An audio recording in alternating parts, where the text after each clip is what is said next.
There's a ghost in the attic. I know, that sounds strange. But really, there is. That's what Debbie told Mom every night as we were tucked into bed. She was 10 at the time. I was 14. I always told her that ghosts didn't exist, but she never stopped believing. Eventually, after a year living in that house and her claiming there was a ghost there, Ma and Pa got annoyed by it. She was too young to have such beliefs, but she refused to give on Charlie the ghost. When she was almost 12, I couldn't stand sharing a room with her. Her babbling all night in her sleep and talking to Charlie all morning while awake. I took her to the library, hoping to find proof that nobody died there. The newspaper clippings had a different idea though. Charlie, or Charles Hanson, disappeared from that house long before my sister and I had been born. He was 12. They solved his case only a couple years before we had moved in. I wish I'd never read how he died. About how he'd shoved into a wooden box and sealed behind the brick wall in the attic. He'd been nailed there by the shirt, and the lid of the box was chained, locked, and nailed closed. My sister took that as proof of her ghost's existence, but I just wanted to ask Ma and Pa why we would move into a house like this, and whether or not they knew what happened to that kid. You know what they told me? The price was dropped because that kid died here. I was appalled.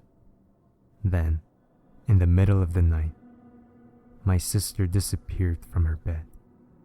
She was gone, missing. None of us had woken up until late into the morning. The authorities never found her, and my parents refused to leave the house. They loved it there and didn't want to move her stuff around. I moved out when I was 17, refusing to stay in the house that my sister... Never mind. To this day, I wear a golden charm bracelet that my sister had worn the other half of. I gave it to her on her 12th birthday. It wasn't until I was almost 20 that I returned. My parents wanted to move out now, and I was glad to help them. I couldn't stand what happened to my sister there, but I was gonna get the house. I was already making plans on selling it. It was late that night when my parents had left the house for different reasons. Pa went to a bar to hang out with his buddies, acting like the child he mentally was. Ma went to play bingo and, most likely, gossip with her friends. It was just me at home. I tried to relax and watch TV, but the house made me too uneasy. It would make you kinda paranoid too, so shut your trap. I was so close to falling asleep when the light ping of a hammer against nails caused my eyes to fly open. I recognized the noise.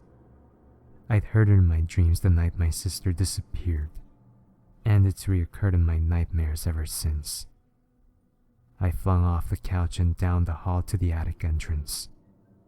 I pulled the rope and climbed the ladder that had slid down. "Who's there?" I hollered over and over, but nobody replied. It was the first time I'd ever been in the attic, and it'll be the last. Nothing seemed out of ordinary except for the left wall, which was brick instead of wood like the others. The bricks seemed old, except for a small area that seemed to have been replaced by newer bricks. I could have just left it there. The bricks could have been replaced by Ma and Pa. But then I remembered that newspaper clipping from all those years ago.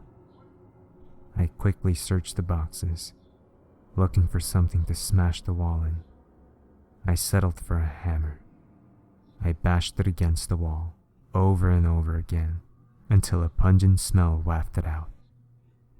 I gagged and staggered away, my eyes tearing and my nose burning, but I soon returned to the wall.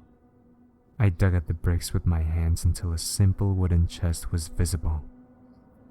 It was chained and locked, and the floor underneath it was blood-stained in a pool.